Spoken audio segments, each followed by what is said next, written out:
Sawadee Kap. Hello and welcome to Daily Wisdom, Walking the Path with the Buddha. Today is our Pali Canon and English study group where we're studying the words of the Buddha in this book series titled The Words of the Buddha, The Path to Enlightenment, Revealing the Hidden. Today we're in Volume 3, chapters 21 through 30. And the way that we do this particular class is we start with a brief meditation to prepare the mind for the class ahead. Then we'll have a student read each individual chapters, or I'll end up reading some of those chapters, or maybe all of them. And then as we read the chapters, I will share some teachings on that particular chapter and then open up to any questions that you guys have. The way that this typically works best is where the students have actually been reading the chapters prior to class, because there's a lot of details there that you can digest. You can learn, reflect, and start to practice those teachings, and then you come to class and ask questions. This class is more of a study group versus me actually sharing a discourse like I do in some of the other programs that I teach. So I'd like to welcome you if you're joining for the first time or you've been joining regularly. As I mentioned, we'll be reading the chapters in class, so if you haven't read them prior to class, it's okay. You'll be able to learn in class with us today. So I'd like to invite you to join for meditation. If you're sitting in a chair or on the floor, you might make your lower body nice and comfortable with your hands and arms comfortable in your lap. Then if you would like to bring your upper body to a nice erect position, this keeps the mind attentive and alert during the meditation so that you can actively train the mind during the meditation. We're going to do some chanting to ease into the meditation and ease out, and then I'll provide you some guidance after the chanting. Arahang Samma Sambuddho Bhagava Bhutang Bhagavanang Abhivateyami Savakhato Bhagavata Tammo Dhammang Namasami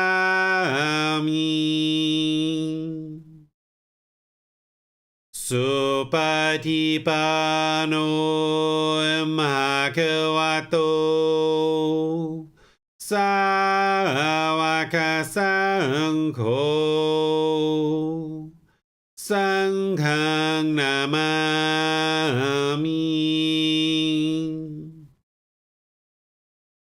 Namo Tassa Bhagavato Arahato Samma Sambuddhassa Namo Tassa Bhagavato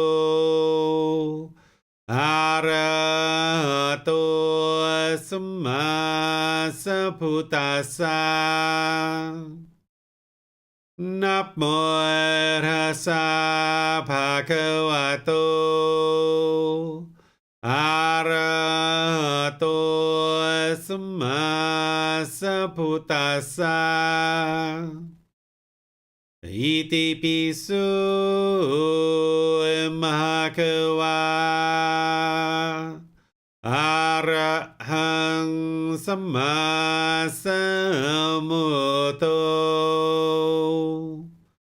Vicacaranang Sammuno Sakhato Rokavito Anuttaro Purisa Dhammasati Satatawa Manusang Bhutto Bhagavati.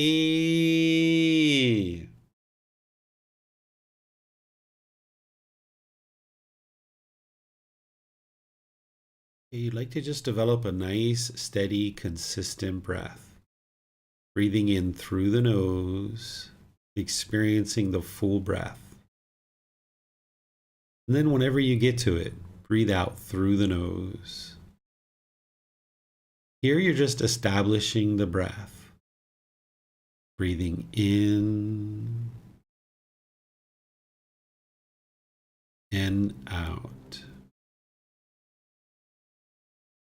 Your breath isn't going to necessarily match up with the guidance that I'm providing. This is your practice. So whenever you get to your inhale, breathe in through the nose. And whenever you get to the exhale, breathe out gradually through the nose.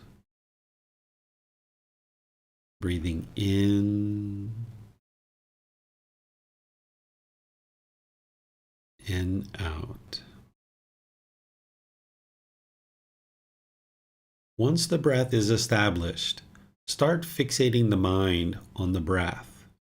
The breath is the present moment. Fixate the mind on the sound of the breath coming into the nose or the sensation of air moving over the skin into the nose. Whenever you notice that the mind is moved off the breath, cut that off, let it go, and come back to the breath. There's no need to label the thought, observe it, judge it, analyze it, or even try to figure out where it's coming from. Just wherever you observe that the mind is moved off the breath, cut that off, let it go, and come back to the breath, the present moment. Breathing in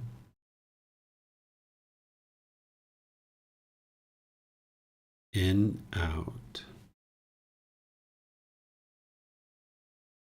I'm going to be quiet now and let you do this work of focusing on the breath. Breathing in and out.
อะระหังสัมมาสัมพุทโธมหาเกวา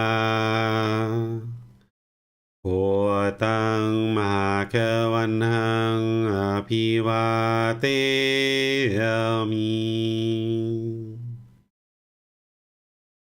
สวากขาโตมหาเกวตาธัมโมธัมมังนามัสสามิสุปฏิปันโนมหะคะวะโต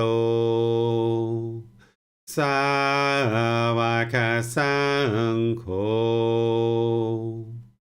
สังฆังนามามิ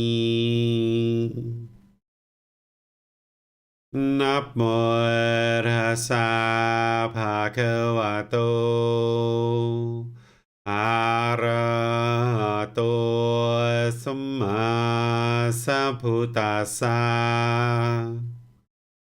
นะโมตัสสะภะคะวะโต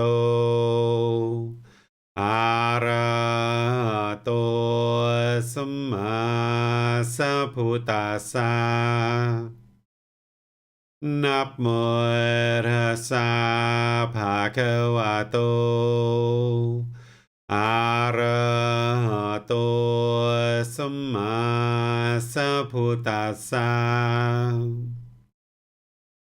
อิติปิโสมะคะวะอะระหังสัมมาสัมพุทโธวิชาจารณังสัมมุโนสกขาโตโรกาวิโตอนุเตโรปุริสานามาสติสัตตาตาวามนุสนังพุทโธภะคะวะติ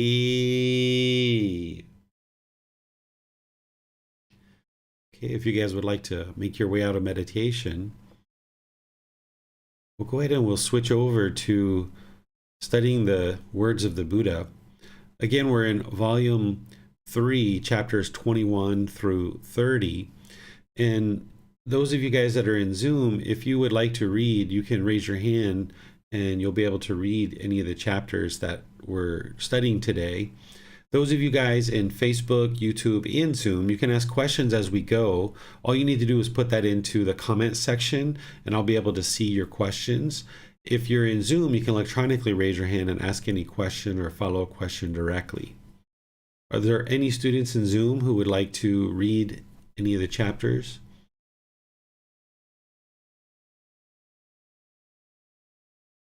Okay, it doesn't look like anyone's volunteering to read, so I'll go ahead and read the chapters. Chapter 21 is titled Gain, Honor, and Praise Are an Obstacle Even for an Arahant. Monks, gain, honor, and praise, I say, are an obstacle even for a monk who is an Arahant, one with taints destroyed.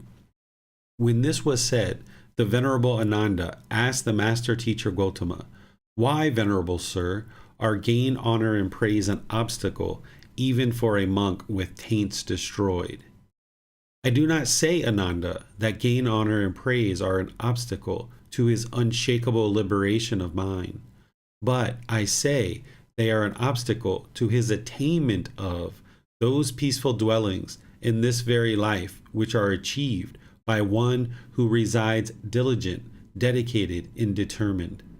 So dreadful, Ananda, are gain, honor, and praise, so bitter, vile, obstructive to achieving the unsurpassed security from bondage, enlightenment. Therefore, Ananda, you should train yourselves thus.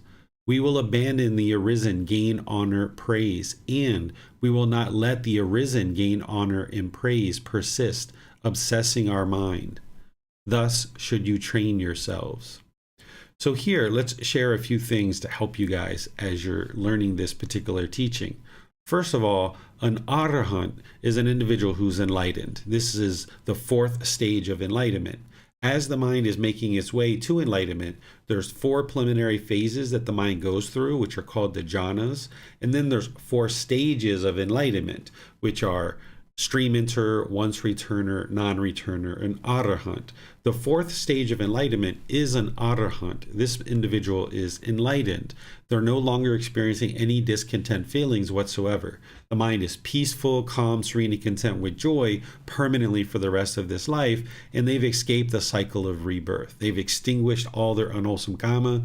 They're practicing the Eightfold Path and all the connected teachings in detail. They have deep wisdom about the teachings, and they're now able to go forward in life without any discontentedness whatsoever. As part of getting to enlightenment, they would need to have eliminated what's called the 10 fetters. These are 10 individual pollutions of mind, or taints. These are what keeps the mind in the unenlightened state. So an individual who has progressed to arahant as an enlightened being will have eliminated the 10 fetters, or the taints. This is where the Buddha is explaining one with taints destroyed. So here the Buddha starts out with saying, monks, gain honor and praise, I say, are an obstacle, even for a monk who is an arahant, one with taints destroyed. So in order to become an arahant, you would need to destroy the taints. You would need to destroy or eliminate the 10 fetters. And his close student Ananda, who was with him pretty much throughout his entire teaching career, asked a very interesting question, because Ananda says, excuse me, Buddha, Venerable Sir, why are gain, honor, and praise an obstacle even for a monk who have their taints destroyed? Because if a monk's mind, or any individual's minds, are have the 10 fetters eliminated, even as a household practitioner, you can accomplish the same thing. Then why is gain, honor, and praise an obstacle? Because what gain, honor, and praise will typically do is it will arise conceit in the mind. It will arise this arrogance and pride, this boastfulness, this judging and measuring and comparing, putting yourself above and below others. This is the ego. And for an arahant, one whose taints are destroyed, they would no longer have ego, because the conceit in the mind would be eliminated. So Ananda asked a very valid question here, is like, hold on, why is gain, honor, and praise an obstacle for an individual who's destroyed all the fetters? Because they would no longer have conceit, their mind would be unaffected, it wouldn't be shaken up any longer. So then the Buddha clarifies. He says, I do not say, Ananda, that gain, honor, and praise are an obstacle to his unshakable liberation of mind. So once the mind is already liberated and having taints destroyed, the fetters are eliminated, gain, honor, and praise are not an obstacle to his unshakable mind, his unshakable freedom of mind. It's not an obstacle to this individual who's actually enlightened. But I say, they are an obstacle to his attainment of those peaceful dwellings in this very life, which are achieved by one who resides diligent, dedicated, and determined. So he's saying gain, honor, and praise is an obstacle for your attainment of enlightenment. Because oftentimes when the mind is on the way to enlightenment, because conceit is still there, when someone praises you, or there's a certain gain, or there's this certain honor that's bestowed upon you, it might arise this arrogance or this pride or this ego in the mind. So as long as you allow gain, honor, and praise to arise in the mind's conceit is still there, and you won't be able to get to enlightenment. So your attainment of enlightenment, this gain, honor, and praise is an obstacle to you. The Buddha says, so dreadful, Ananda, are gain, honor, and praise, so bitter, vile, obstructive to achieving the unsurpassed security from bondage. So to achieve enlightenment, gain, honor, and praise are, the Buddha is describing it as bitter, vile, obstructive to achieving this freedom of mind, this freedom from the discontent feelings, attaining enlightenment. So he gives this guidance, therefore, Ananda, you should train yourselves thus. We will abandon the arisen gain, honor, and praise, and we will not let the arisen gain, honor, and praise persist obsessing our minds. Thus should you train yourself. So what he's teaching is to cut off and let go of any arisen gain, honor, and praise. When there's this gain, honor, and praise arising in the mind, when Professor, I have a question.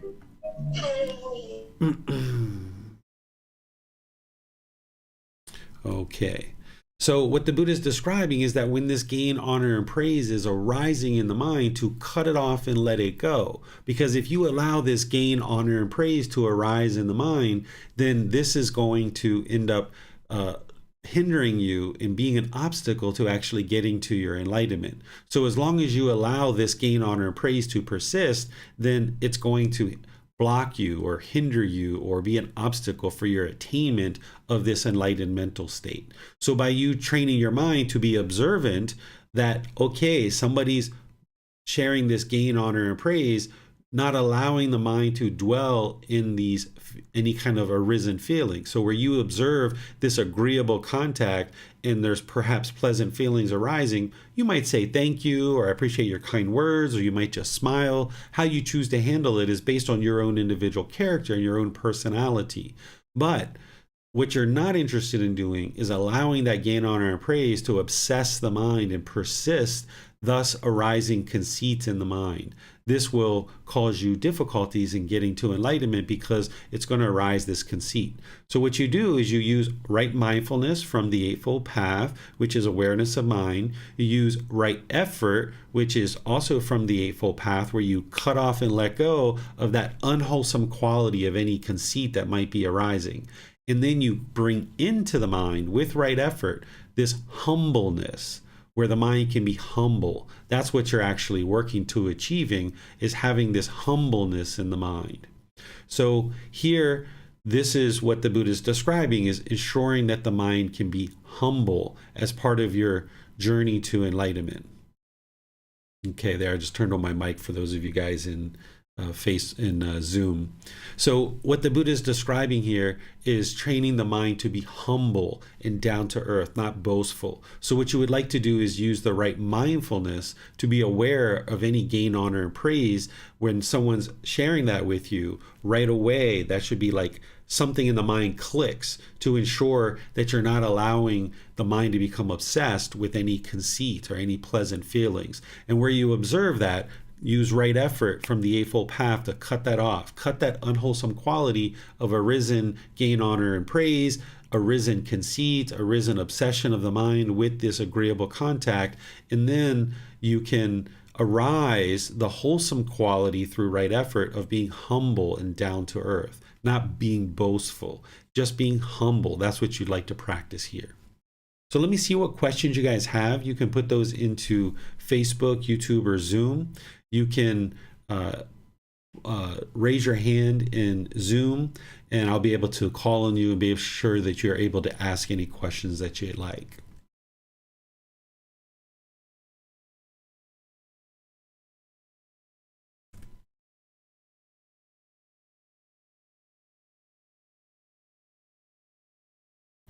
Okay, Amina has a question here on Facebook.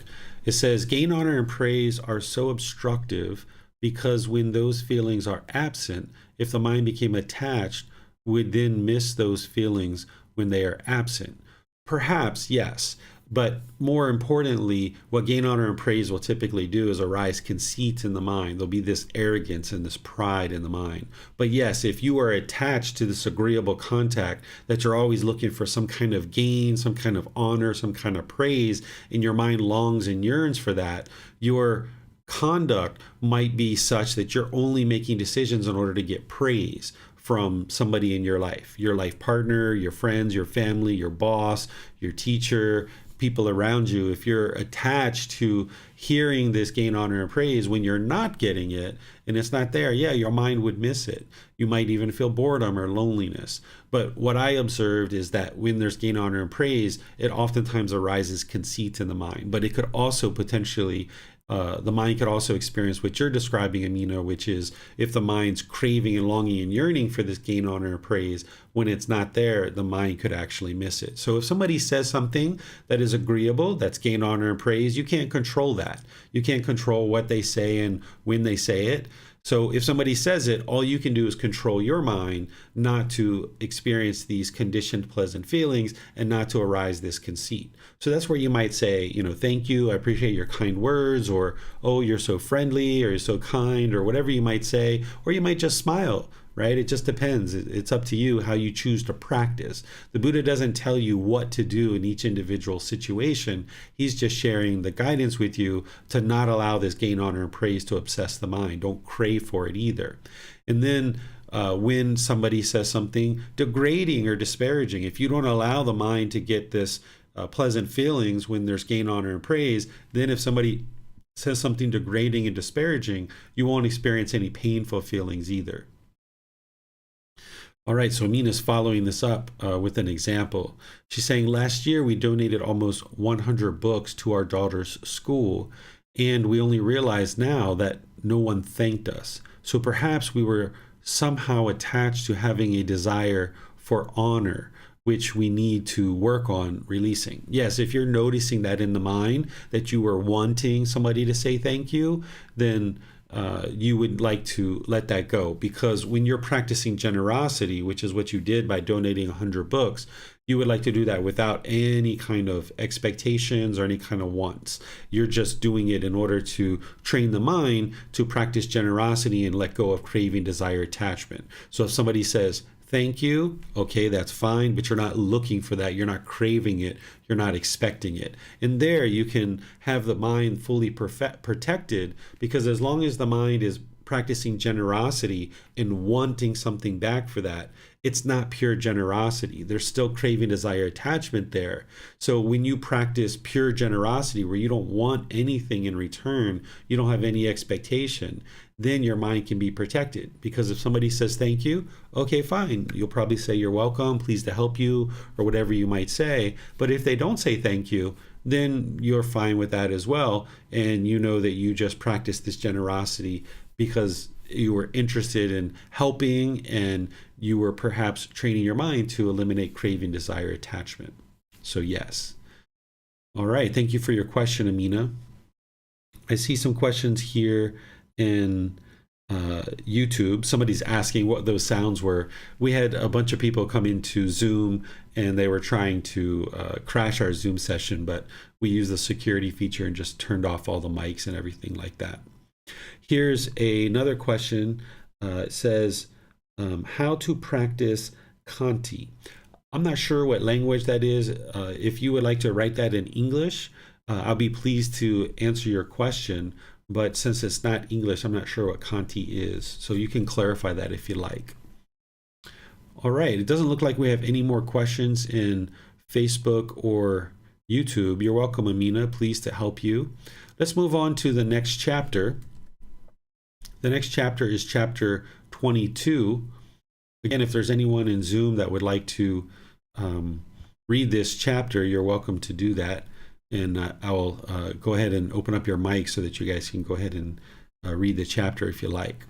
But if not, I'll go ahead and just continue reading. This chapter 22 is titled, How is a Monk Mindful in Exercising Clear Comprehension? And how, monks, is a monk mindful?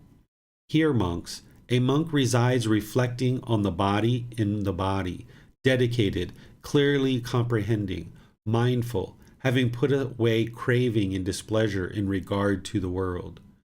He resides reflecting on feelings in feelings, dedicated, clearly comprehending, mindful, having put away craving and displeasure in regard to the world. He resides reflecting on mind in mind, dedicated, clearly comprehending, mindful, having put away craving and displeasure in regard to the world. He resides reflecting on mental objects in mental objects, dedicated, clearly comprehending, mindful, having put away craving and displeasure in regard to the world. It is in such a way that a monk is mindful. And how, monks, does a monk exercise clear comprehension? Here, monks, a monk is one who acts with clear comprehension, when going forward and returning, when looking ahead and looking aside, when drawing in and extending the limbs, when wearing his robes and carrying his outer robe in bowl, when eating, drinking, chewing his food and tasting, when defecating and urinating, when walking, standing, sitting, falling asleep, waking up, speaking, and keeping silent. It is in such a way that a monk exercises clear comprehension. All right, so what the Buddha is describing here is he's giving you some detail on the 2 steps of the Eightfold Path called right mindfulness and right concentration. In the step of right mindfulness, on the Eightfold Path, in that teaching, he basically teaches what is being shared here about mindfulness, where he's sharing the 4 foundations of mindfulness. Body is body, feelings is feelings, mind is mind, and mental objects is mental objects. Here he's helping you to understand the bodily sensations, the feelings, the condition of the mind, and the mental objects. These are 4 foundations of mindfulness, or 4 things that you're going to need to become aware of. Because what mindfulness is awareness of mind. But more specifically, as you deepen your practice, you would like to develop awareness of these 4 things. So you might start with just awareness of mind. That's how you kind of start the path to enlightenment, with understanding right mindfulness. But as you go deeper into your practice, developing your breathing mindfulness meditation and practicing mindfulness in daily life, you would like to become aware of those bodily sensations that are occurring prior to the mind becoming discontent. Prior to anger or sadness or frustration or other discontent feelings that are arising, even those pleasant feelings, there are certain bodily sensations that are occurring prior to the discontentedness. And you would like to become aware of those and cut off and let go of any discontentedness as a bodily sensation. Because if you don't cut it off and let it go there, it's going to become a feeling in the mind. So now the anger has just arisen in the mind as a feeling. But you could have cut it off and let it go as a bodily sensation and saved yourself a whole lot of difficulty and a whole lot of trouble. This isn't suppressing the feelings or repressing them. You're actually cutting off and letting go before it ever becomes a feeling. So you're getting more discipline or control of the mind. Where the mind is sad or angry or frustrated or other discontent feelings, you don't have discipline or control of the mind. That's why the mind is doing that. So by you observing with mindfulness or awareness of mind those bodily sensations and cutting it off and letting it go there, you're disciplining the mind. You're controlling the mind rather than allowing the mind to run away like a wild animal and then become feelings of anger in the mind. You can also cut it off as a feeling. If it's penetrated into the mind, you can cut off and let go of the feeling of anger, for example, in this example. But if you don't cut it off as a feeling, it's then going to affect the condition of the mind. Have you ever been angry for multiple hours or days or maybe a week or 2? This is what the mind does. When you miss it as a bodily sensation, you miss it as a feeling, you then affects the condition of the mind. And if you don't cut it off there as a condition of the mind, it then forms or feeds this mental object, in this example, ill will. So the Buddha is alerting you to this process that discontentedness takes. There's going to be these bodily sensations, feelings, condition of the mind, and mental objects that get formed. This is all occurring because of craving, desire, attachment. If there was no craving, desire, attachment in the mind, there wouldn't be any arising of bodily sensations, feelings. The condition of the mind wouldn't be affected with discontentedness, and all the mental objects would have been eliminated. That's what the enlightened mind is experiencing. So what the Buddha is cluing you into here and in other parts of his teachings is to be aware of these 4 things and start to cut off and let go of the bodily sensations, essentially putting a blockade on any arising discontentedness. As you do this and you control the mind more and more, you're eliminating craving, desire, attachment. So when the bodily sensations are starting to happen, the mind is alerting you through the bodily sensations, hey, I'm about to create some conditioned feelings. I'm about to create conditioned feelings of pleasant feelings, painful feelings, feelings that are neither painful nor pleasant. And it's based on some condition. And if you don't cut it off and let it go as a bodily sensation, I'm going to create these conditioned feelings. And if you allow that to continue to occur, the mind's going to continue to do that.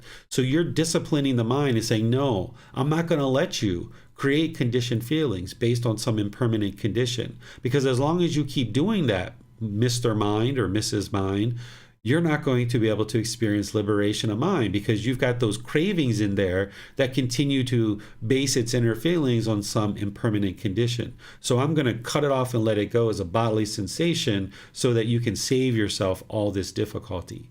And in the meantime, you're working on breaking up these mental objects. The 10 fetters are mental objects. So in this example, the ill will is a mental object. So while you're cutting off and letting go of any arising anger, frustration, irritation, annoyance, you're cutting that off as a bodily sensation and protecting the mind. At the same time, you're using something like loving kindness meditation to break up this mental object of ill will, so that you can do that in loving kindness meditation, and then in daily life you're practicing loving kindness through your intention, speech, and your actions. And this will clean out this whole process of the mind now basing its inner feelings of anger, hatred, ill will, this frustration, irritation, annoyance based on cravings, desires, attachments. But you need to be aware of this in this process in order to circumvent it and get ahead of it so that you can then clean up the mind. So that's why the Buddha is teaching here how to achieve this mindfulness. And he teaches this in the Eightfold Path as well, connected to other teachings.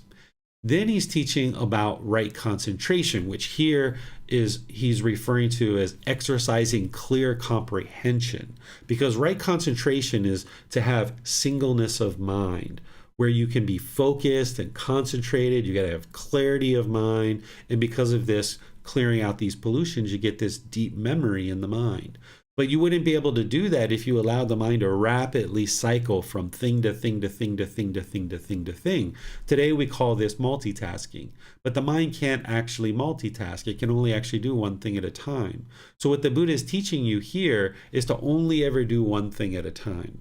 He says, here, monks, a monk is one who acts with clear comprehension when going forward and returning. So when you're walking forward and you're walking back, when you're looking ahead or you're looking to the side, just do one thing at a time. Drawing in your limbs or extending your limbs, wearing certain clothes, or eating. Make sure when you're eating, you're eating, or when you're drinking, you're drinking. You're just focused on drinking.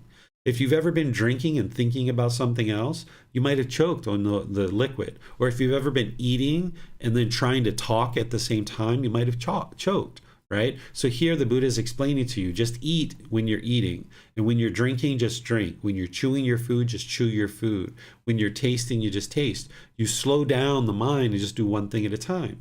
If you've ever been defecating or urinating and you're on your mobile phone, you might have dropped your mobile phone. Some people drop them in the toilet and they damage their mobile phone. This is because the mind can't do two things at one time. It can only do one thing.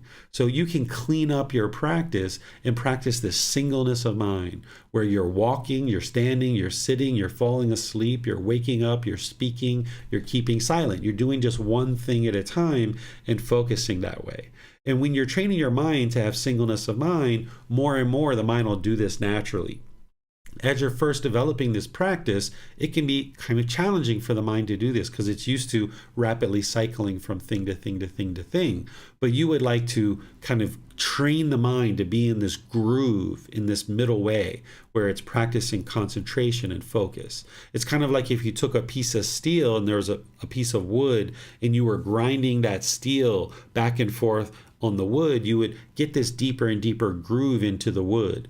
But initially, there's not much of a groove there, so it would easily pop out to either side. That's what happens with the mind, is it easily pops out because you're not used to practicing singleness of mind. But the more you practice it in meditation, where you're just focused on the breath and only the breath, and then outside of meditation, you're only doing one thing at a time, then your mind gets more and more used to doing this. It's like this deeper and deeper groove, and it won't pop out. So by the time you train your mind to get to enlightenment, you'll be practicing singleness of mind, just doing one thing at a time, and you'll be able to bring your full concentration, your full focus to whatever it is that you're facing in any particular situation.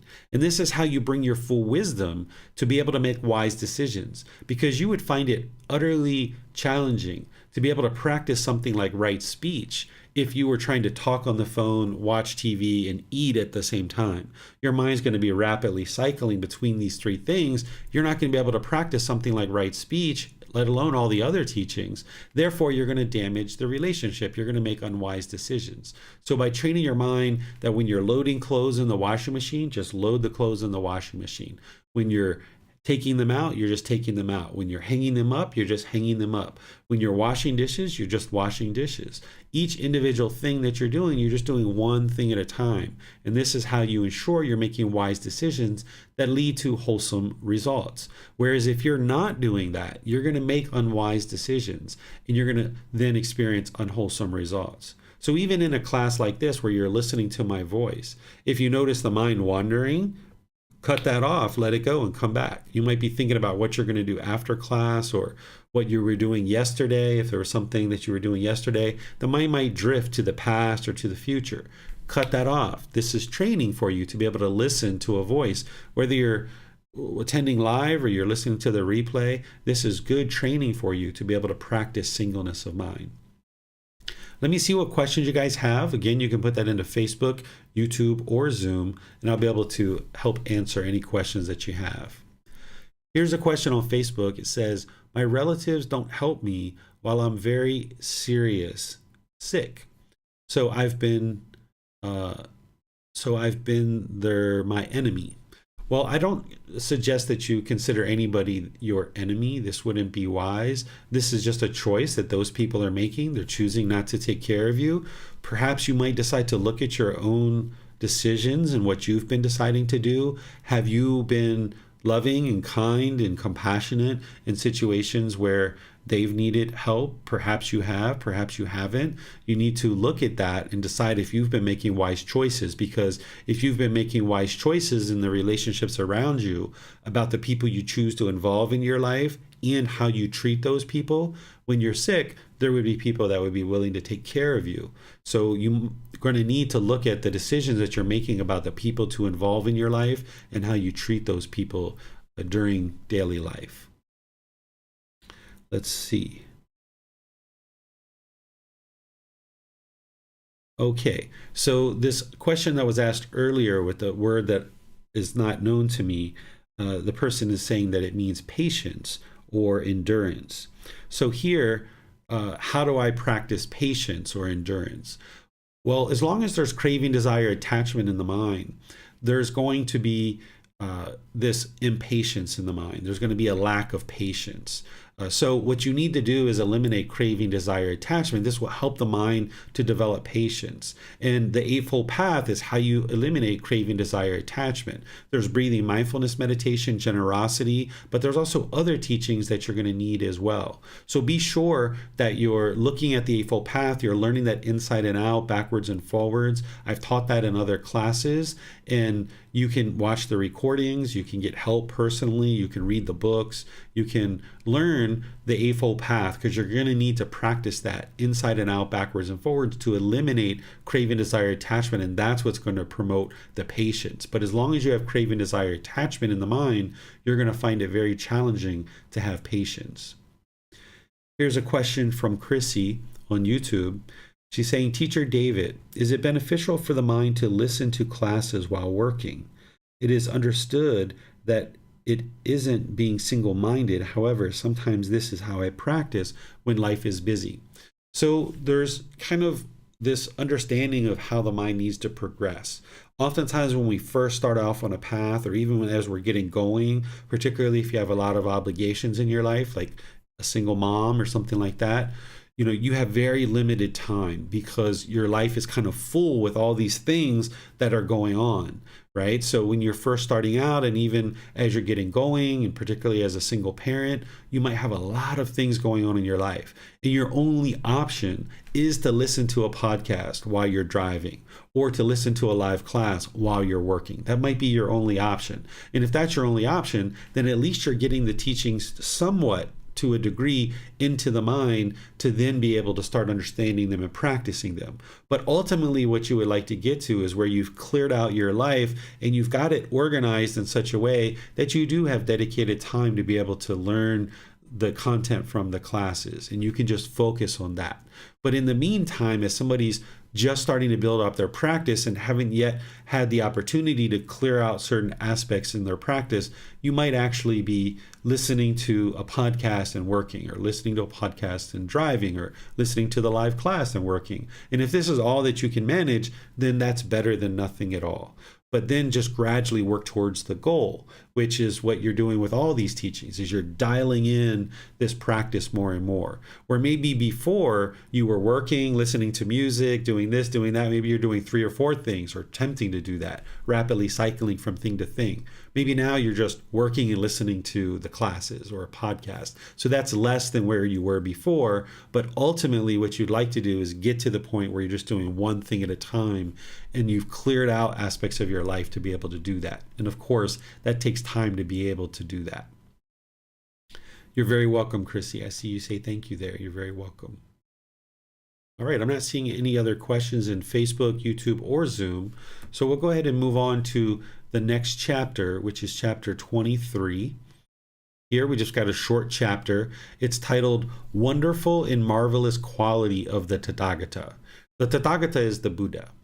So here it says, that being so, Ananda, remember this too as a wonderful and marvelous quality of the Tathagata. Here, Ananda, for the Tathagata, feelings are known as they arise, as they are present, as they disappear. Perceptions are known as they arise, as they are present, as they disappear. Thoughts are known as they arise, as they are present, as they disappear. Remember this too, Ananda, as a wonderful and marvelous quality of the Tathagata. So here the Buddha is explaining a quality of his mind and how he practices. He's not boasting and saying how wonderful and marvelous he is. He's explaining a quality of his mind and helping others to know that they need to practice this as well. An individual who's enlightened and surely a Buddha isn't going to have conceit. They're not going to be boastful about what's going on. Instead, he needs to explain how his mind functions, because an enlightened mind functions very differently than an unenlightened mind. And an unenlightened being who's aspiring to attain enlightenment would need to know things like this and others that is going on in the mind of an enlightened being, in a Buddha. So the Buddha is saying that when there's feelings that arise, as they are present and as they disappear, he knows that this is occurring. In other words, he has mindfulness. He's aware that these feelings arise, that they are present, and then that they disappear. The same thing with perceptions. What a perception is a perception is how you view the world, certain opinions and views that you have about the world. So he knows when those arise, he knows when they're present, and he knows when they disappear. And the same thing with thoughts, that he can see his mind, and he has such clarity and comprehension of the mind, he can see the feelings, the perceptions, and the thoughts when they arise, when they're present, and when they disappear. And this is what you would like to be able to do. Instead of your mind rapidly cycling and not being able to see clearly what's going on in the mind, you'd like to be able to see each individual one of these things. Questions on this, you can put those into Facebook, YouTube, or Zoom, and I'll be able to see those and answer them for you. Okay, I'm not seeing any questions on this particular chapter, so we'll go ahead and move on to the next one, which is chapter 24. Here, the title of the chapter is The 6 Subjects of Conscious Awareness. How many subjects of conscious awareness are there, Ananda? So this is the Buddha asking a student a question. This is somewhat common. A teacher will ask their students a question, and this is how we confirm whether a student understands or not. By just continuing to teach and teach and teach and teach, you don't necessarily know what your student's mind understands. So oftentimes a teacher will ask a student a question, and this helps us to understand what you understand, so that then we can help you further and guide you further on the path. So after the Buddha asked this question, how many subjects of conscious awareness are there, Ananda? Ananda replies, there are, Venerable Sir, 5 subjects of conscious awareness. Good, good, Ananda. Therefore, Ananda, remember this 6th subject of conscious awareness too. Here, ever mindful, a monk goes forward. Ever mindful, he returns. Ever mindful, he stands. Ever mindful, he sits. Ever mindful, he lies down to sleep. Ever mindful, he undertakes work. This subject of conscious awareness, developed and cultivated in this way, leads to mindfulness and clear comprehension. So here, the Buddha is providing these 6 aspects of conscious awareness, of things that you're going to need to be aware of in order to have this full awareness of the mind, mindfulness, and clear comprehension.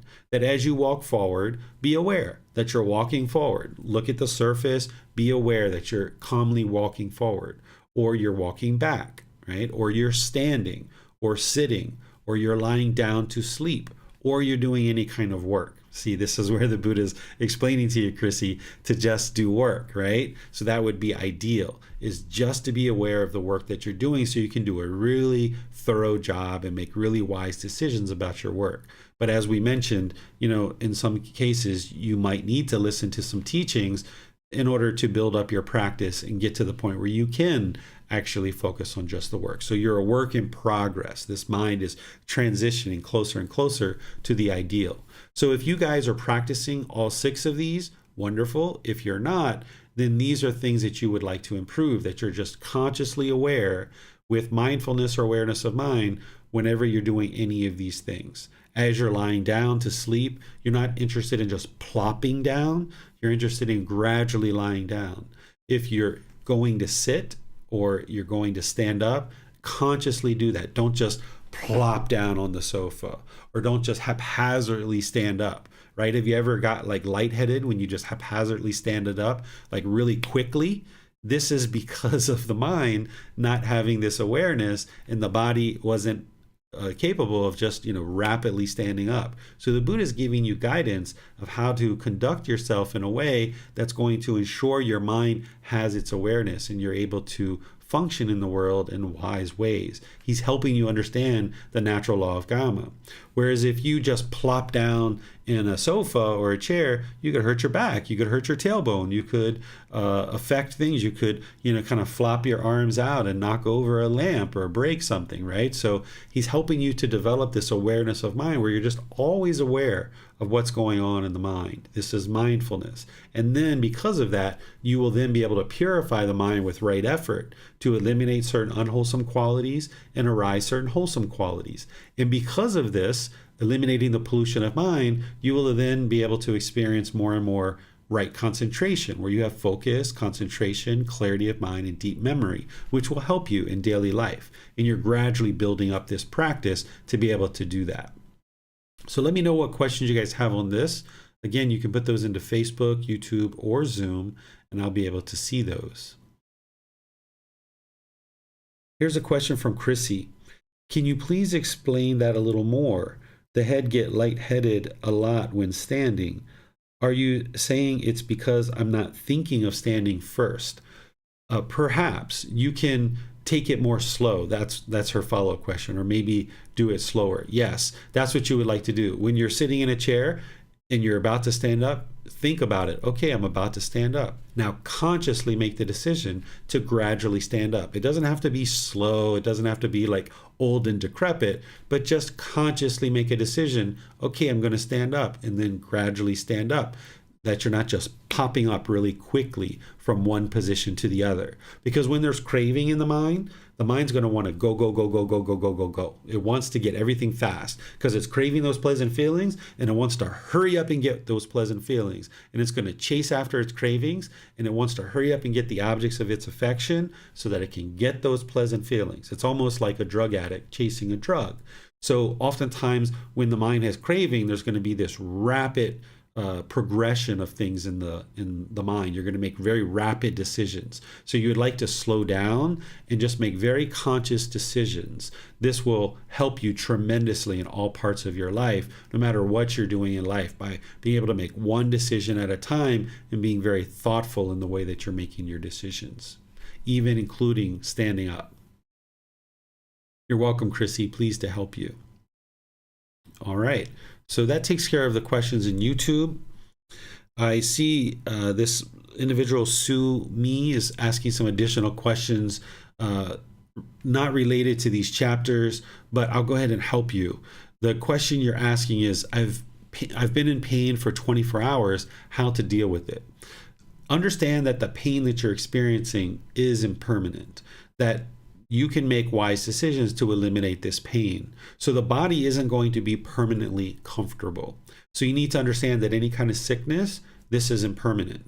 So not only is the permanent comfort of the body impermanent, it's not going to be permanent. So the health of the body is impermanent, but also the unhealthy condition of the body is also impermanent. So remind yourself of that this unhealthiness of the body is impermanent. You can make wise decisions to move beyond this, whether it's taking medicine, seeing doctors, whether it's eating certain foods or drinking certain fluids. You can get to the point where health is restored, but it's going to require some patience. It's going to require you to be calm, make some wise decisions, and realize that this unhealthy condition is impermanent. Also, if your mind is craving and longing and yearning to do the things that you normally do. So if you're at home with sickness and you're craving to go outside, you're craving to go to work, you're craving to go spend time with your friends, you're craving to do this thing or the other thing, that's going to promote discontentedness in the mind too. So when the body is sick, the mind typically becomes discontent in the unenlightened state because you're craving permanent health, but you're also craving to go outside or go to work or go see your friends or go do all the things that you normally do. You need to train the mind that, hey, if just laying in bed and being sick is what you need to do at this point, then just do that really, really well. Lay in bed and be sick, right? Watch TV, listen to a podcast. You're listening to this class, you're learning. Outstanding, right? This is how you use your time. If you allow craving to persist where you want to be healthy or you want to be outside or you want to go to work or you want all these things, you're going to experience discontentedness. So just restrain the mind from those cravings, realize that the body's sick, make some wise decisions with medications, doctors, food, fluids, things like this, and restore health.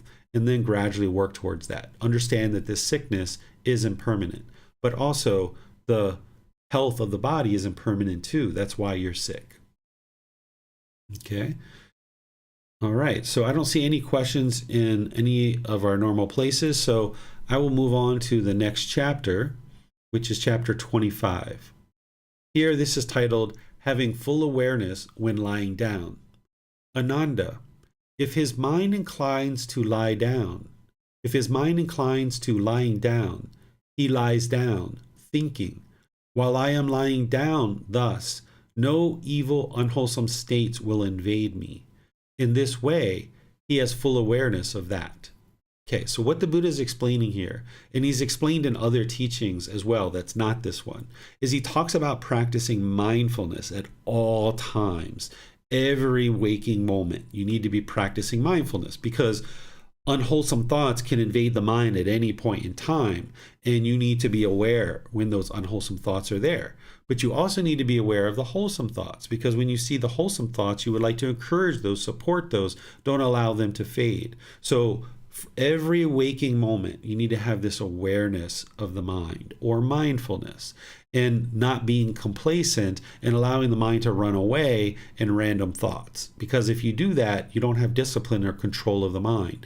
So you need to get to the point, even when you're lying down, when you're dozing off to sleep, you know, that 10 minutes, 20 minutes, however long it takes you to fall asleep, there might be some certain thoughts that are starting to invade your mind at that point. You need to remain aware and be able to cut those off and let them go whenever those unwholesome thoughts might invade the mind. Or when you're waking up in the morning and you're starting to have certain thoughts, if you're like, oh gosh, I gotta go to work one more day. Oh, I hate this job. Well, first of all, you probably should consider looking for another job, right? But you're also not interested in those unwholesome mental states to invade the mind. So where you're seeing that, even when you're lying down, don't be complacent. Using right mindfulness, having awareness of mind, when you see those unwholesome states arising, use right effort to cut those off and let those go. Train the mind and purify it, that at all waking hours, all waking moments, that you're practicing awareness of mind. And anytime you see something unwholesome, you apply right effort to cut it off and let it go. And wherever you see wholesome thoughts, you support those, encourage those, don't allow them to fade, applying right effort. Let me know what questions you guys have, either through Facebook, YouTube, or Zoom, and then I'll be able to answer your questions on this particular chapter. I'm not seeing any questions here. So I'm going to move on to the next chapter, which is chapter 26. This one is titled From Darkness to Light, From Light to Light. And how, great king, is a person one headed from darkness to light? Here, some person has been reborn in a low family, a family of kandals, bamboo workers, hunters, cartwrights, or waste collectors, a poor family in which there is little food and drink, in which subsist with difficulty, one where food and clothing are obtained with difficulty, and he is ugly, unsightly, deformed, chronically blind, or crippled handed, or lame, or paralyzed. He is not one who gains food, drink, clothing, and vehicles, garland, scents, and ointments, bedding, housing, and lighting. He engages in wholesome conduct of body, speech, and mind. Having done so, with the breakup of the body after death, he is reborn in a good destination, in a heavenly world. Suppose, great king, a man would climb from the ground onto a palanquin, or from a palanquin onto horseback, or from horseback to an elephant mount, or from an elephant mount to a mansion. This person, I say, is exactly similar. It is in this way, great king, that a person is one headed from darkness to light. And how, great king, is a person one headed from light to light? Here, some person has been reborn in a high family, an affluent Khattiya family, an affluent Brahmin family, or an affluent householder family, one which is rich, with great wealth and property, with abundant gold and silver, abundant treasures and commodities, with abundant wealth and grain. And he is handsome, attractive, graceful, possessing supreme beauty of complexion. He is one who gains food, drink, clothing, and vehicles, garlands, scents, and ointments, bedding, housing, and lighting. He engages in wholesome conduct of body, speech, and mind. Having done so, with the breakup of the body after death, he is reborn in a good destination, in a heavenly world. Suppose, great king, a man would cross over from palanquin to palanquin, or from horseback to horseback, or from elephant mount to elephant mount, or from mansion to mansion. This person, I say, is exactly similar. It is in this way, great king, that a person is one headed from light to light. Okay, so let me help you understand what the Buddha is teaching you here. So here, remember during the lifetime of the Buddha that there was a strong caste system in place, that if you were born to a family that was considered a low family or poor or doing kind of basic working laborious work, then they were considered to be, kind of destined for, an unproductive life or unfulfilling life, or just kind of like a basic life, kind of subsisting with the basic things that you need. If you were born into an affluent family or a high family, people looked at you as being very high. And of course, you were able to easily acquire the basic necessities that you need in life, and you would have those in abundance. And oftentimes people's life and the way they conducted their life going forward was all based on what family you were born into. If you were born into a high family, it would be very easy for you in society to move forward. And if you're born into a lower family, it would be very challenging for you.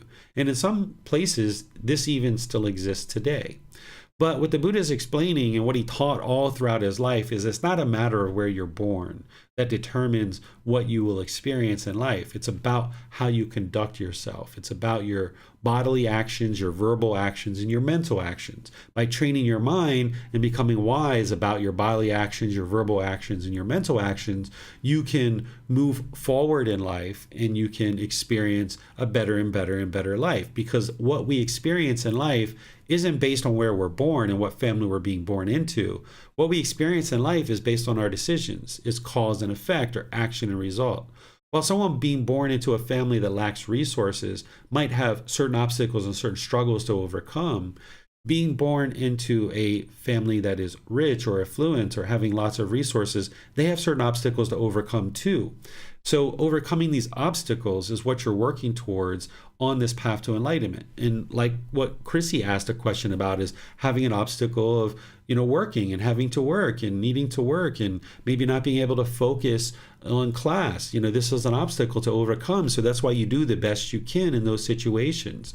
So all of us have certain obstacles that we need to overcome in whatever experience that we're having in this world, but we don't do that through good luck or through chance or anything like that. We do that through cultivating wisdom, making wise decisions, and improving our life as we go forward by making wise decisions.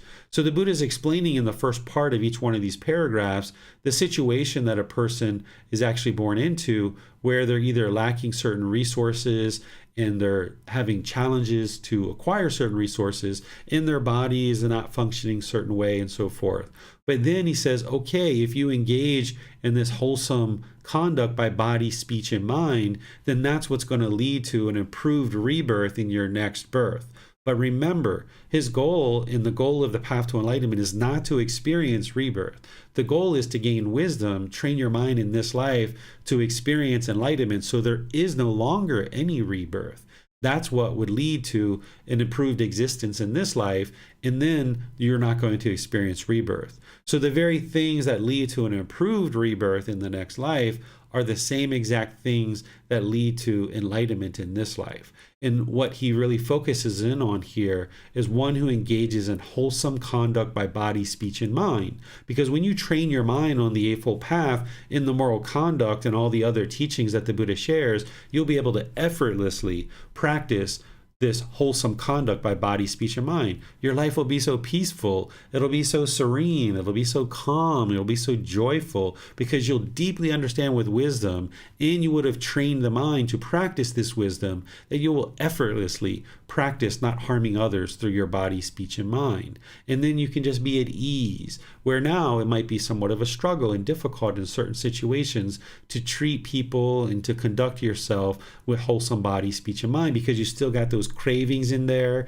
you still got certain anger, and you still got certain ignorance or unknowing of true reality. So it's cultivating the wisdom that leads to this improved wisdom, which allows you to eliminate craving, which allows you to eliminate anger, allows you to eliminate this ignorance or unknowing of true reality, and arise this wholesome bodily, speech, and mental conduct.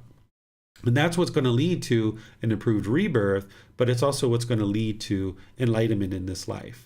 So if somebody is in a low family and they then gain this wisdom and are moving towards the light, so to speak, the Buddha is calling this moving from the darkness to the light. But he also describes someone who has a lot of resources, born into an affluent family. If they are choosing to do this, he's calling it moving from the light to light, right? So it really doesn't matter in terms of what family you're born into. You can gain the wisdom to move from wherever you are in life at this point to an improved experience in this life through gaining wisdom, making wise decisions, training the mind. The goal would be not to experience rebirth, but if you fell short of enlightenment and needed to experience rebirth, then you'll have the ability to experience an improved rebirth because you've improved your wisdom in this life and you've improved your moral conduct in this life. What questions do you guys have on this chapter?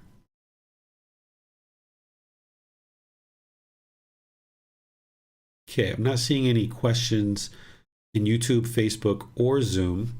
So we'll go ahead and move to the next chapter, which is chapter 27. All right, so this one is harmoniously without disputes. Monks, wherever monks are residing in calmness, harmoniously, without disputes, blending like milk and water, viewing each other with eyes of affection, I am at ease about going there, let alone about directing my attention there. I conclude, surely those venerable ones have abandoned 3 things and cultivated another 3. What are the 3 things they have abandoned? 1. Sensual thoughts. 2. Thoughts of ill will. 3. Thoughts of harming. These are the 3 things they have abandoned. What are the 3 things they have cultivated? 1. thoughts of renunciation or letting go. 2, thoughts of goodwill. 3, thoughts of harmlessness. These are the three things they have cultivated. Wherever monks are residing in calmness, harmoniously, without disputes, blending like milk and water, viewing each other with eyes of affection, I am at ease about going there, let alone about directing my attention there. I conclude, surely those venerable ones have abandoned these three things and cultivated these three other things. Okay, let me help you guys understand what the Buddha is teaching here. The Buddha taught in an area that today we call Northeast India. And in that region, the way that he would move around is essentially walk from village to village. As he was invited to various villages or various dwellings, he would go to those places and he would teach as people invited him to teach. And people ended up building him temples as he was becoming more and more known, and people knew that he was enlightened. People would donate their land and they would build temples and give him a place to teach where he could teach, and then people could just come and learn from him. And what he's describing here is as he moves around from population to population, because these ordained practitioners, they wouldn't all just follow him wherever he would go. They would dwell in certain places in different regions, and then he would just go from place to place, and there would be villagers that he would be teaching, but there would also be ordained practitioners there that he'd be teaching as well. And what he's explaining is that, if there's this harmonious way of conducting themselves without disputes, where they're not arguing, where there's calmness and there's no disputes, and people are blending like milk and water, he knows that he can be at ease, going to this place, and he will direct his attention there and share the teachings.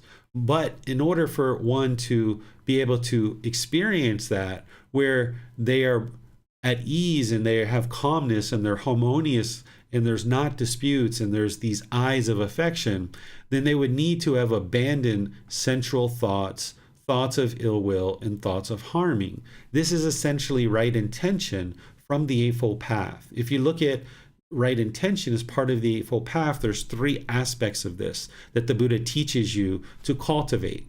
He teaches you to cultivate these thoughts of renunciation, thoughts of non-ill will or goodwill, and thoughts of harmlessness, right? And in order to cultivate these, you would need to abandon sensual thoughts, thoughts of ill will, and thoughts of harming. What sensual thoughts are is having sensual desire, where you're wanting things to always be pleasing. If you want things to always be pleasing and you have sensual desire and that's your intention, then there's craving in the mind, there's longing and yearning. So if you train your mind to not be longing and yearning for sensual thoughts, you train the mind to have renunciation where you're letting go, then you can reside at ease. And if you're practicing goodwill or non-ill will, and you're practicing harmlessness, you'll be at ease. You won't have disputes with people because you've deeply trained the mind to practice these three aspects of right intention. So the Buddha and an enlightened being would be comfortable being anywhere and anywhere. But as an individual who's making wise decisions, you're going to choose to be at certain places and share your teachings with certain people. So if there's a group of ordained practitioners who are arguing and disputing with each other and discontent, the Buddha's not going to enter into that situation and start trying to teach, because those people are so discontent, nothing's going to get through to them. So he would rather go to this other group of people where they're calm, they're looking at each other with eyes of affection, they're blending like milk and water. So let me share teachings here because they're going to be more well received, they're going to be more beneficial. So he's going to make wise decisions about where to teach. You might think that if a Buddha saw people arguing and festering and disputing, that he would jump in the middle of it and stop it. That's not his job. A teacher's job is not to restrain the mind of their students. The students need to learn how to restrain their mind themselves, because the teacher's not going to be around all the time. If the teacher is always the one who steps in and breaks up a fight, so to speak, or breaks up a dispute, the students never learn the effects of their own arguing. They never learn the effects of what they're actually doing through being argumentative, and they never learn how to restrain their mind. So a teacher's job isn't to restrain their students. A teacher's job is to share the wisdom of to restrain your mind and how to restrain your mind and how to train your mind. And then it's up to the students on their own independent journey to be able to do that for themselves. It's not up to the teacher to restrain their student's mind. And you might think that a Buddha would jump in there and, break up that dispute. But oftentimes it's unwise to jump in the middle of a dog fight, or if a bunch of cats are fighting with each other, it's unwise to jump into that, right? Because you're going to be right in the middle of all that. Instead, sometimes it's better to just let them be, right? So if there's these human beings that are fighting and bickering, hey, they need to experience the results of their decisions in order to see how unwise it is, right? So here, a Buddha, an enlightened being, they're going to make a wise decision. They're not going to necessarily teach everybody, because not everybody is teachable. There's some people in the world that aren't teachable. They don't have an open mind. Their ego is up too high. They have certain expectations. They want certain things from their teacher. They want their teacher to do it this way, or they want their teacher to do it that way. Or in some cases, a student will try to teach their teacher and try to tell the teacher what they should and shouldn't do. In these situations and others, it's not wise for a teacher to continue to teach somebody. It's just a waste of time. So a teacher is going to invest their time, effort, energy, and resources in the places where the teachings are going to be well received, and where there's this renunciation or this letting go, this open-mindedness, where a student is open to understanding the teachings, where there's these thoughts of goodwill or loving kindness, where there's these thoughts of harmlessness, then the teachings are going to be more well received, and it's wise to teach in that type of environment.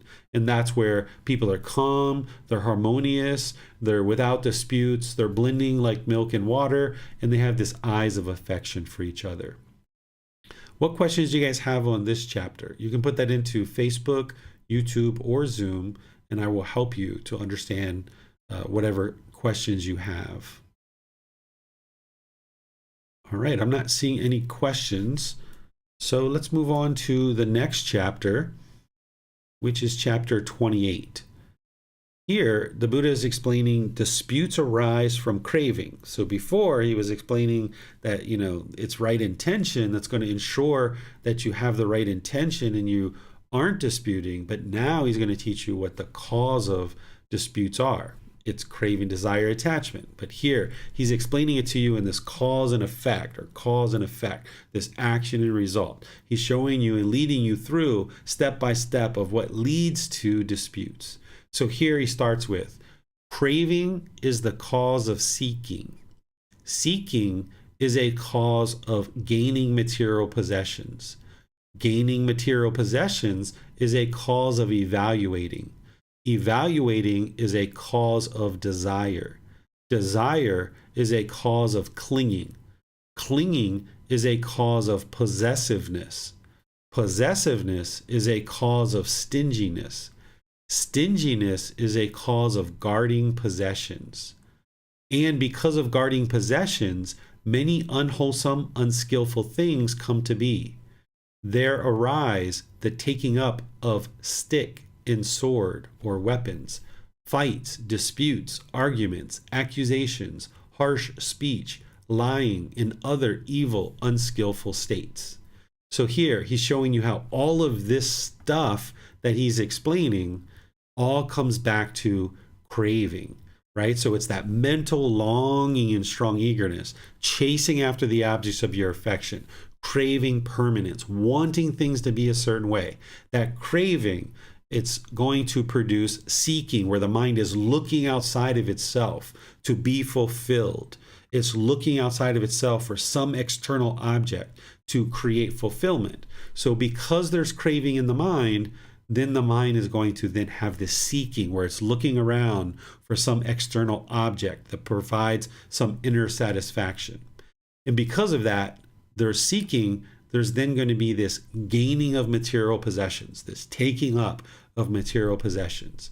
Then because of this taking up of material possessions, there's going to be this evaluating, where you're judging and looking. Is my car better than their car? Is my house better than their house? Are my clothes better than their clothes? Is my jewelry better than their jewelry? Right? And where you observe that you need something better because of that evaluating, now there's going to be this desire. My jewelry isn't as nice as theirs. I need more jewelry. Or my house isn't as nice as theirs. I need a better house. Now, because of the desire arising in the mind, there's this clinging where the mind is holding on, right? Which is leading to possessiveness, where now this is mine. This is my jewelry. This is my house, my car, right? And now, because of that possessiveness, now there's this stinginess, this unwillingness to share. There's this lack of generosity. There's not a willingness to give and share your time, effort, energy, and resources because the mind is clinging. Then it's possessive, and now it becomes stingy. Because of the stinginess, then there's this guarding of possessions, trying to protect everything and guard it. This is mine, mine, mine, mine, mine, mine, mine. And now, because of the guarding of possessions, there's many unwholesome, unskillful things that arise. What arises is the taking up of stick and sword or weapons, right? This is where people will go out and buy weapons to protect what it is that they have. Then there's fights, disputes, arguments, accusations, harsh speech, lying, and other unskillful states that arise in the mind. All of this is being traced back to craving, right? So you can trace it all back to craving, and this is one of the reasons why you're working on this path to eliminate craving, so that you don't experience discontentedness and the mind doesn't then become unskillful. Because when there's craving, the mind gets the object of its affection, it gets pleasant feelings. But when it experiences these painful feelings, the mind oftentimes then becomes unskillful with its moral conduct through the intention, speech, and actions. And would like to circumvent all that and eliminate all that. And you do that by eliminating craving. Questions on this chapter? All right, I'm not seeing any questions on YouTube, and I'm not seeing any on Facebook either. Just to let you guys know, right now, rainy season is starting in Thailand. So typically at the beginning of rainy season, we lose electric, we lose internet connection quite a bit. And that's been happening for the last few days. So in some of these classes in the next few weeks, if I lose internet connection, you'll understand why. Of course, it's impermanence, but it's all because of the rainy season. There's cars that'll get in accidents and knock over power lines or disrupt internet cables. And there'll be wind that'll blow signs down and knock over cables and things like this. So I'm not seeing any questions in Facebook or YouTube or even Zoom. So let's go to our next chapter, which is chapter 29. Here, this is titled Dependent Origination. I'll let you guys know that this isn't dependent origination in its full entirety. That's going to be discussed in Volume 5, Chapter 14. Instead, this is just a little encapsulation of dependent origination, giving you a little introduction to it. Here, what it says is, when this exists, that comes to be. With the arising of this, that arises. When this does not exist, that does not come to be. With the elimination of this, that ceases. So essentially what dependent origination will do for you when you see it in its entirety is it shows this cause and effect, cause and effect, cause and effect of 12 interlinking steps that leads to discontentedness and rebirth. When you first start studying the teachings of the Buddha, you learn the Four Noble Truths, that it's craving, desire, attachment that leads to discontentedness and causes discontentedness. But when you go deeper, you learn about craving, anger, and ignorance. You go deeper, you understand the 10 fetters. And then you go even deeper, you understand the highest, most ultimate truth, which is dependent origination, and these 12 interlinking steps that the Buddha takes you all the way through and shows you how you experience discontentedness and rebirth. It's the ultimate truth of the teachings of the Buddha. And this is this cause and effect, this causality or causal relationship between each one of these conditions that he explains in the detailed version of dependent origination. Here in this little encapsulated version, it's just showing you this cause and effect, that when this exists, that comes to be. With the arising of this, that arises. That's what we just explored in the previous chapter when it relates to craving, and he showed you this cause and effect or this dependent origination of how craving ultimately leads to unskillful conduct. And then when this does not exist, that does not come to be. With the elimination of this, that ceases. So in that previous chapter where we're talking about craving leading to unskillful conduct, well, that's because when this exists, that comes to be. With the arising of craving, that arises, the unskillful conduct arises. But when this does not exist, when craving does not exist, that does not come to be. So when craving does not exist, unskillful conduct does not come to be. With the elimination of this, with the elimination of craving, that ceases. So with the elimination of craving, the unskillful conduct will also cease. So this is why you're training your mind on the path to enlightenment using the Eightfold Path, gaining the wisdom, the moral conduct, and the mental discipline, because there's this causal effect. And by dissecting this through dependent origination, which you'll ultimately do in this program, then you'll be able to get to the point where you can see this causality and you can completely unravel it. And you can get to the point where the mind's peaceful and joyful all the time because you've unraveled all the conditions that are causing discontentedness and leading to rebirth. And you'll be able to see that when we study that. Any questions on this chapter? Let's see, we have a question coming in on YouTube. How to know which is craving and which is not.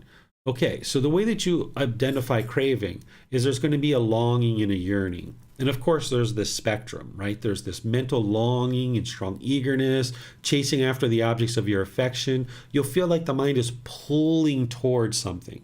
But then there's kind of lighter versions of that as well. But if you're experiencing discontentedness, there's craving in the mind. You need to investigate the mind. You need to look inward and be able to see that the mind wants certain things, that it expects certain things. So when you experience conditioned pleasant feelings, painful feelings, or feelings that are neither painful nor pleasant, rather than blaming other people for these conditioned feelings, you would like to sit down and look at the mind and figure out what is it that the mind is longing and yearning for that is causing this discontentedness to arise. The mind is having this chasing. It's wanting the objects of its affection. It's wanting something external to fulfill this inner mind. It thinks that if it can just obtain the objects of its affection, that it will be inwardly satisfied. But this doesn't work because you can't grab onto an external object to create lasting satisfaction in the mind, because that object is impermanent. So therefore, any feelings that you base on that, it's going to be impermanent as well. So the mind is chasing, thinking the next new shiny object around the corner is going to provide some kind of lasting satisfaction. Okay. All right, so that takes care of our question in YouTube. Let's see if we have any in Facebook. I don't see any there, and I don't see any in Zoom either. So let's move on to the next chapter, which is chapter 30. This is the last one for today. So here, let me just take a little drink of water. Been reading a lot. This one is titled Cause of Ill Will. So before, the Buddha taught the cause of unskillful conduct is this arising of craving, right? So now he's going to teach you the cause of ill will, because the one before was helping you to understand this cause of disputes and what leads to disputes and this unwholesome conduct. Now he's going to teach you the cause of ill will. So here there's somebody asking a question. It says, by what fetters, sir, are beings bound? Gods, humans, asaras, nagas, ganabas, and whatever other kinds there may be, whereby, although they aspire to live without hate, harming, hostility, or ill will, and in peace, they yet live in hate, harming one another, hostile, and with ill will. So the question here is, what are the pollutions of mind? What are the taints? What are the fetters that are causing somebody who would like to live in peace, but yet they live in hate, they live in harm, they live with hostility and ill will? So even though they might be aspiring to be peaceful, they are actually residing, harming others, hostility and ill will. What is it that's causing this? What are the pollutions? What are the fetters? What are the taints? So here the Buddha replies, ruler of the gods, because this must be this heavenly being that is asking the Buddha this question. So he's addressing this being as ruler of the gods. It is the bonds of jealousy and material gain that bind beings so that, though they aspire to live without hate, harming, hostility, or ill will, and in peace, they yet live in hate, harming one another, hostile, and with ill will. But, sir, what gives rise to jealousy and material gain? What is their origin? How are they born? How do they arise? Owing to the presence of what do they arise? Owing to the absence of what do they not arise? Jealousy and material gain, ruler of the gods, take rise from happiness and sadness. This is their origin. This is how they are born, how they arise. When these are present, they arise. When these are absent, they do not arise. But, sir, what gives rise to happy and sad? What is their origin? What are they born? How do they arise? Owing to the presence of what do they arise? Owing to the absence of what do they not arise? They arise, ruler of the gods, from craving desire. Due to the presence of craving desire, they arise. Due to absence of craving desire, they do not arise. Okay, so here the Buddha is basically helping one to understand what leads to living with this hate and this harm.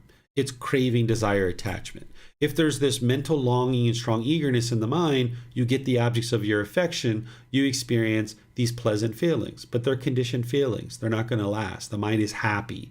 But then when you don't get the objects of your affection, the mind now moves to sadness or these painful feelings. So when there's happiness and sadness, now the mind experiences this jealousy and material gain. Because oftentimes when the mind is experiencing sadness, the only way that the unenlightened mind, the untrained mind, knows how to get to pleasant feelings and how to get to something else other than these painful feelings that it finds uncomfortable is through craving, desire, attachment, through longing and yearning for some material object. The mind tries to move from these painful feelings to happiness. So you might find that when your mind is experiencing painful feelings like sadness, anger, or others, that your cravings start to arise where you want to grab onto something and you're trying to get to happiness. But that's part of the whole problem. You need to cut that off and let it go. But here the Buddha is explaining that when the mind goes from having craving and experiencing happiness and sadness, now when the mind is sad, it's going to experience this jealousy and want this material gain. And then when there's this material gain that it wants, it now experiences this hate and harming one another because you then become jealous of what other people might have. And now you want those same things or you want better than them. Again, this craving, desire, attachment is the mind seeking something external in order to fulfill the mind. The mind thinks that if I can just get the objects of my affection, if I can just get this external thing, then I will be pleased. I will have this inner fulfillment. I will be satisfied. But this is the delusion. This is the ignorance or the unknowing of true reality. The mind doesn't understand that as long as you're craving and you're trying to latch on to this external thing, that there's no way that the mind can actually experience this lasting inner fulfillment because it's basing its inner feelings on some impermanent object. In this condition of, I got a new pair of shoes, I got a new pair of shoes, those shoes aren't going to be new permanently. So you might experience temporary happiness, but it's only a matter of time before someone steals your shoes, before you misplace them, before they get old and beat up or some other thing like this. And now the mind moves to the sadness. So as long as craving, desire, attachment is in the mind, not only are you going to have disputes like what you just saw in the previous chapter, but there's going to be this ill will in the mind, that the mind is, although maybe aspiring to live in peace, there's going to be this hate, this harming, this hostility, looking at others as an enemy. And you would like to eliminate the craving in order to eliminate this hate or harming or hostility or ill will in the mind. So there you can reside peaceful, calm, serene, and content with joy when there's no craving in the mind. Let me see what questions you guys have on this. you can put it into Facebook, YouTube, or Zoom, and I'll see your questions there, or you can raise your hand and ask any questions that you like. You're welcome, Jacqueline. I see your comment here thanking me for the teaching, and she's thanking everybody else as well. I'm sure thanking you for your questions and participation in the class. You're very welcome, Jacqueline. All right, I'm not seeing any questions. Oh, here we go. Do we have to let go of the mind as well? Where does that leave us? So you're letting go of thinking that the mind is who you are as a person, right? You're not letting go in terms of eliminating it. You know, oftentimes when people think of this word letting go, you think that you're eliminating it. So for example, a mobile phone, the possession itself or the mind itself isn't the attachment. The attachment is how the mind relates to this object. So you're going to have a mobile phone, you're going to have clothes, you're going to have a car, you're going to have a house perhaps, you're going to have different possessions. But what you're eliminating is the craving, the longing, the yearning for it to be permanent. If you're longing for this phone to be permanent and you're getting this satisfaction, this happiness, excitement because of the new phone, well, it's only a matter of time before the phone gets old, it slows down, it gets a scratch, you drop it and the screen breaks or what have you. And if you have craving, desire, attachment for this phone to be permanent, then when that happens, you're going to experience painful feelings. So you don't have to eliminate the phone. You just need to eliminate the longing and yearning, the craving, the desire for it to be permanent. So you're not eliminating the mind. You're eliminating holding on to the mind and clinging to the mind, thinking that this is who you are as a person. This is part of the universal truth of non-self. So you just need to let that go.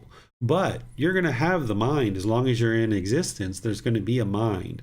So you can't physically let the mind go.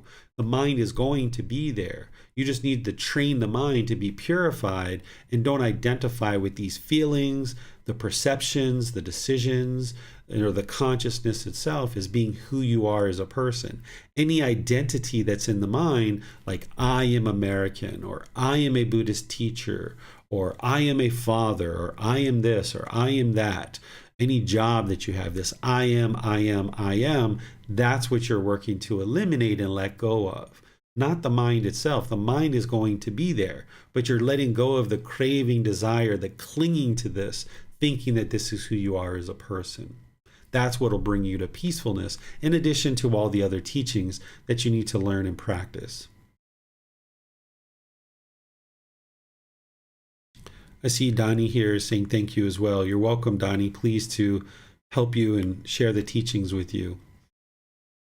All right, it looks like all the questions have been answered for today. Oh, another question here. Will the mind be blank? When the mind moves to this enlightened mental state, the mind will be peaceful, calm, serene, and content with joy. There'll be deep wisdom in the mind. The mind won't be empty per se in terms of you will have deep wisdom. You will have a deep memory when you get to enlightenment. So you'll have things in the mind, but the mind will be empty in terms of you won't have the unwholesome qualities. You won't have the pollution of mind. The mind will be fully purified.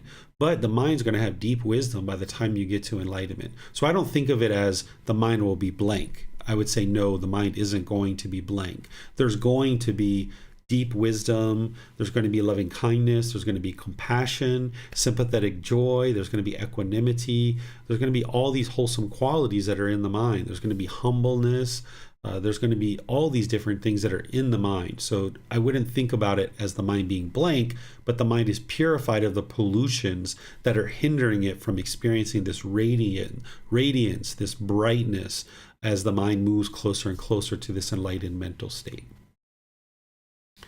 All right, I don't see any other questions. This is wonderful that you guys had lots of different questions for today. I'll just go ahead and end the class here by reminding you that next week we're going to be exploring the next set of chapters 31 through 40. You can read ahead if you like, read the chapters, because you've got the words of the Buddha. You got those references that you can go back to the original source text. And you've also got the reflections that I'm sharing to help you better understand the chapter and understanding how to implement it into your practice. So you'll be able to see all of that if you're reading the chapters ahead of time, and that will help to inform you so that as you come to class, you'll be able to ask questions that will help you get clarity of how to learn, reflect, and practice these particular teachings. So thank you all for your questions. Thank you all for attending. It's been wonderful to share these teachings with you. Tomorrow in our group learning program, we're going to be in chapter 6, which is titled The Middle Way, Walking the Middle Way. This is a teaching that will help you to understand how to bring the mind to the middle, not chasing things with craving, desire, attachment, and also not being indifferent and unmotivated and unenthusiastic either. Learning how to bring the mind to the middle and fine-tuning the mind there. On Wednesday, we're going to be in the third part of our 4-part series where I'm sharing with you Buddhist chanting. So if you're interested in learning Buddhist chanting, if you're interested in practicing that, if you're interested in doing meditation, we're going to be using Buddhist chanting to ease into the meditation, doing meditation together, and then easing out with the chanting as well. So thank you again. I appreciate your dedication and diligence to learning. We'll see you guys in one of these future classes. Have a very lovely and wonderful rest of your day. Sawadee krap.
Thank you again for watching.